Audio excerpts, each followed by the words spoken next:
Kakatapos lang namin kumain ng tanghalian.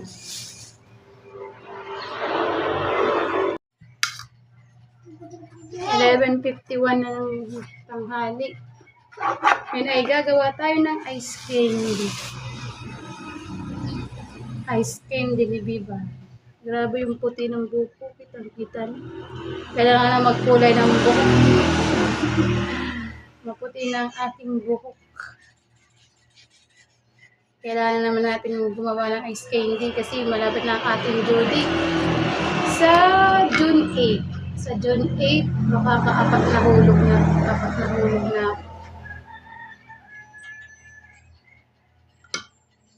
Pag nakahulog ako sa June 8, apat na buwan na lang.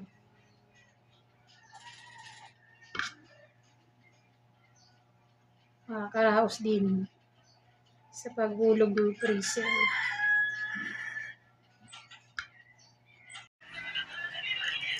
Ayan guys, musimula tayo wala ice candy.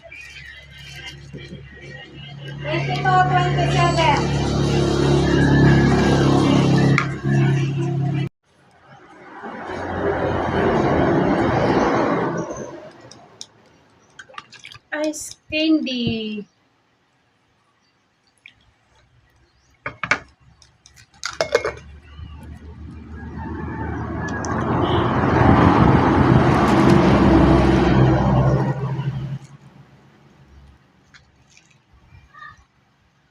Grabe ang init ng panahon ngayon. Grabe ang init.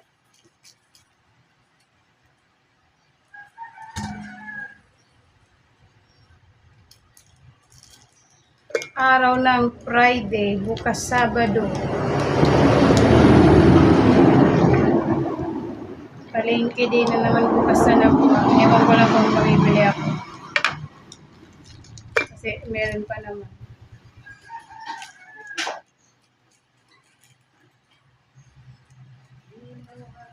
Pera.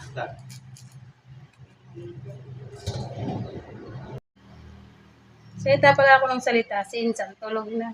Wala na akong kausap. Nagpapahinga siya kasi mamaya na makadaon. Pasok siya. Parang gusto ko nang hilain yung buwan na maka-ano agad ako matapos sa paghulog ko ng freezer. Maano din kasi may mainiisip ka yung para mainiisip ka na Judith ko na.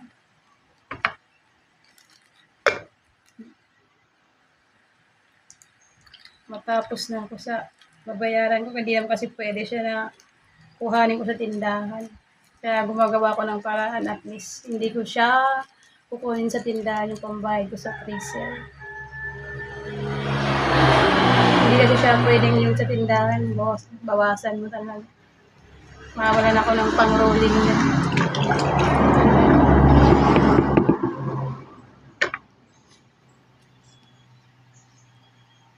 Kaya ngayon sa pang-araw-araw namin hanggang maaari kung may pera rin din naman kami, binabayaran talaga namin.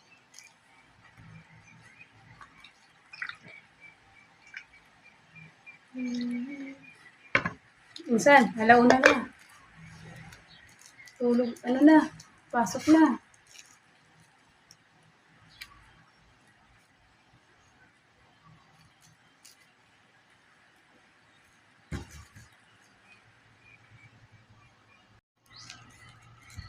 Sa mga di pa po nagsusubscribe ng channel ko, pa-subscribe po para madagdagan ng ating subscriber. Naka-ano na yata ako, 299 subscriber. Marami pa ang kailangan. At maraming salamat po sa mga nanonood ng aking vlog. At sa mga nagko-comment. Maraming salamat.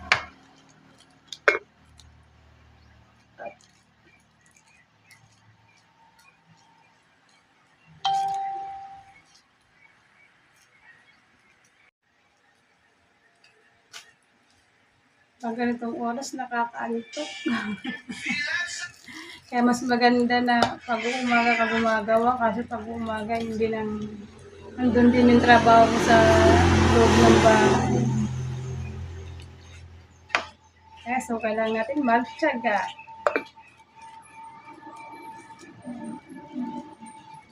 Magtiyaga at magsipag.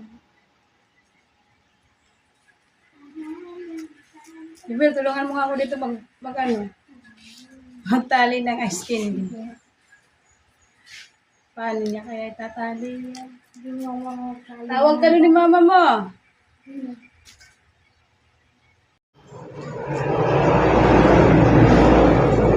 Malapit na ang pasukan.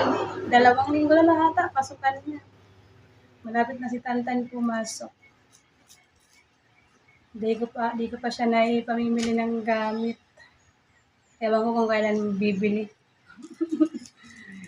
Kung kailan kami bibili ng gamit niya. Wala pang naasahang pambili. Kaya Jimwell, kailan kami bibili ng gamit niyo?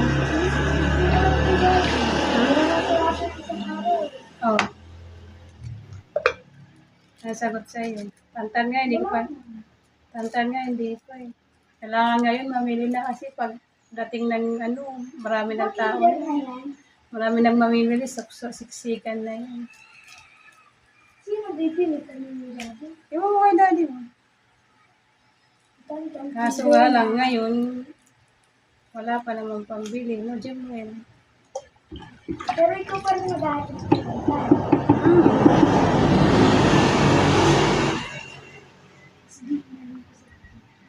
Bibili ng uniform.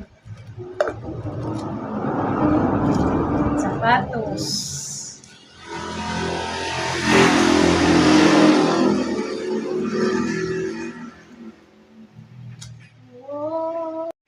Ayan po. 2:00 na lang hapon. Tapos na kong gawa ng ice candy.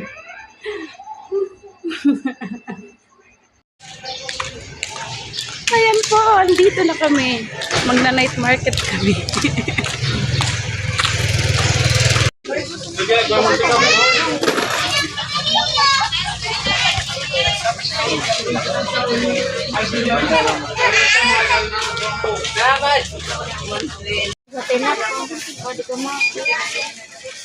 Tapos dilis. Sa mga tuyo-tuyo? Sinap. Ayan po, sinsan. Nakaunang hakot na kami. Pawisan kilikili. Nagkatapon yung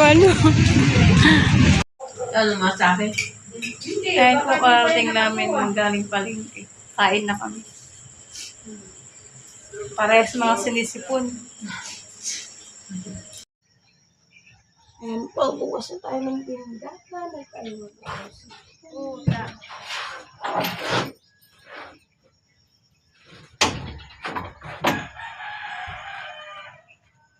Dahil saan ka may paga?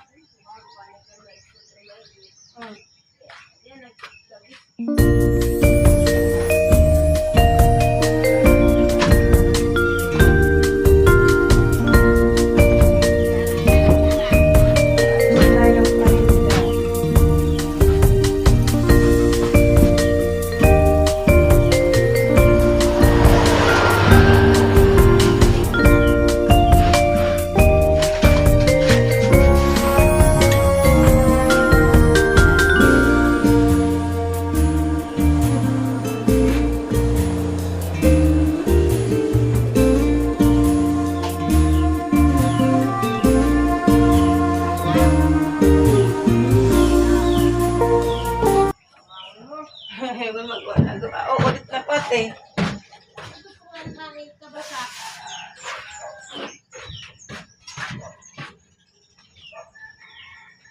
Ayan po, marami tayo tapos. Sasawit na lang yung sagi.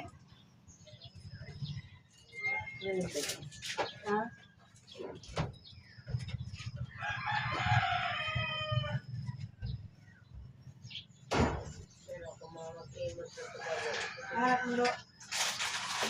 Something? Wala ba dun sa harap ng TV? Wala ba dun?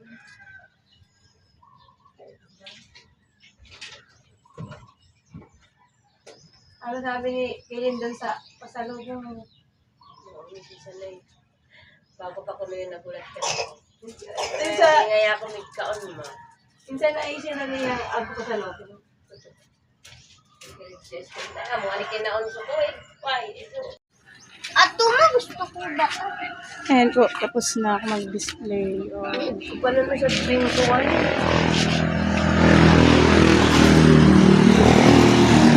Chanchay! Ang init na chanchay! Oh, oh.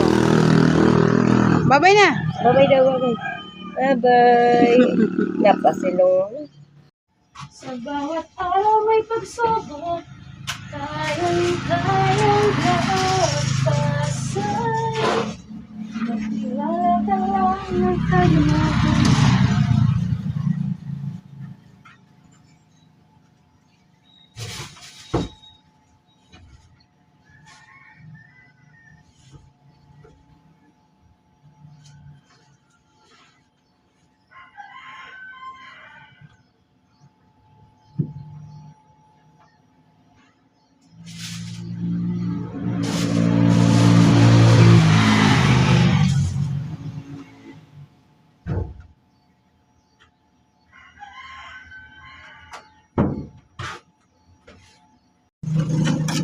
Ayan guys, gagawa tayo ng chops. Chops.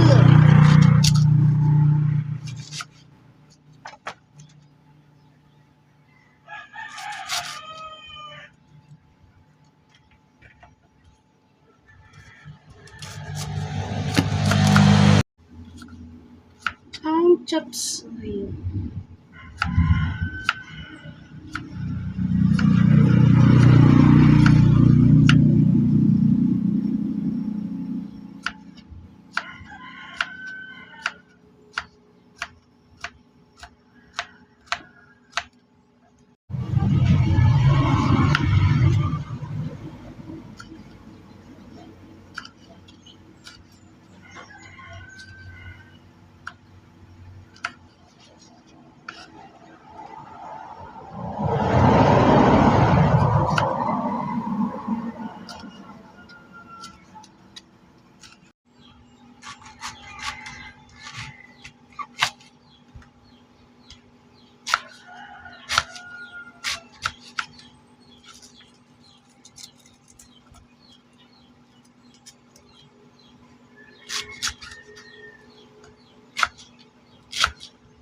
Ayan guys, ang chop suey na ginawa ko.